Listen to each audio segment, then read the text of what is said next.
Welcome back. The big story from Jammu and Kashmir. Former Chief Minister, NC patron and Member of Parliament from Srinagar, Farooq Abdullah's name has cropped up in the Roshni land scam case. Of course, this is a charge that Farooq Abdullah himself has denied. But according to documents accessed by India Today, it appears that in Sanjuan near Jammu, 10 canals of land, 3 of which he owned, 7 allegedly forest land in illegal custody. Of course, Farooq Abdullah insists that the Roshni Act was never enforced or imposed in the acquisition of that land. He spoke exclusively to India Today's Ashraf Wani.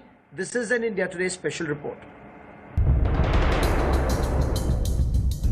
Farooq Abdullah, former Chief Minister of Jammu and Kashmir and patron of the National Conference Party, is facing the charge that his home in Jammu is built on illegally acquired land.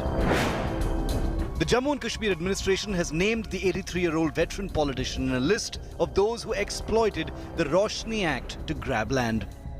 Right now I'm standing in Sunjwa Bachindi area of Jammu, and behind me the house that you are seeing belongs to Dr. Farooq Abdullah. This is his private residence here in Jammu city, and you can see this huge bungalow. You can see the outer boundary walls, tall boundary walls. It's a mansion, and Farooq Abdullah is accused of encroaching upon forest land, and the allegation against him is that he has built this house on forest land. The government list reveals that Farooq allegedly purchased 3 canals of land at Jammu's Sunjwan area in 1998 and then went on to acquire 7 canals of government and forest land. Several National Conference leaders, bureaucrats and relatives of judges have also allegedly illegally got land in the vicinity. The BJP has launched a frontal attack on the National Conference patriarch. कोई व्यक्ति नेता है, मुख्यमंत्री है, और वो इस तरह से सरकारी जमीन का इंक्रोचमेंट करते हैं, ये बहुत ही दुर्भाग्यपूर्ण है और उसकी कीमत करोड़ों में है। जमीन पर कब्जा फारूक अब्दुल्ला जी करते हैं, उनके रिश्तेदार करते हैं, एनसी के नेता करते हैं। आखिरकार ये योजना किसके लिए थी? गरीब की भलाई के लिए, राज्य की भलाई के लिए, रोशनी प्रोजेक्ट लाने के लिए, कि इन भ्रष्ट नेताओं के घर रोशन करने के लिए? ये जो अपने आप को जमीनी नेता कहते थे, जमीनी नेता नहीं, ये जमीनों पर कब्जा करने वाले नेता हैं, दलाल हैं उसके। Farooq Abdullah has denied all charges, calling it baseless and malicious. I don't even know whether wrong has been committed. That only In case it's found. That of course will depend on the judgment of the Honorable High Court and the investigations of the CBI. Why are you prejudging? Since the matter is sub judice, it will be inappropriate to comment about it. Let the investigations happen, and whatever is the truth, we are confident shall emerge. The Roshni Act from 2001 aimed to transfer ownership of state land from the state to its occupants for a fee. The money was to be invested in power projects, but after the National Auditor, the CAG, found huge irregularities, the scheme was scrapped in 2018. With local elections coming up and the Gupkar deciding to contest as an alliance, it's a charged atmosphere in the valley.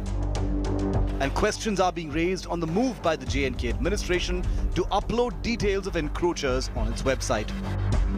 With Sunil G. Bhatt in Jammu, Bureau Report, India Today. Sunil ji, how is government responding to the charges that these names are coming up? The timing is very curious, just ahead of the District Development Council elections.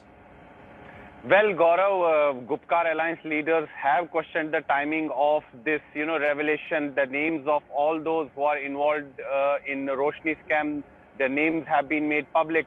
But the government is clearly saying that they are complying with the High Court's orders, because High Court had said that names of all the big wigs, whether they are politicians, bureaucrats, these names should be made public. And the government had promised that they are going to do it within 1 month.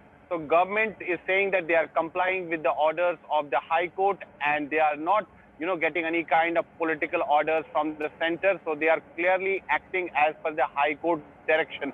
But Gaurav, this scam has created a political storm here in Jammu and Kashmir, given the fact that big leaders are there in this list.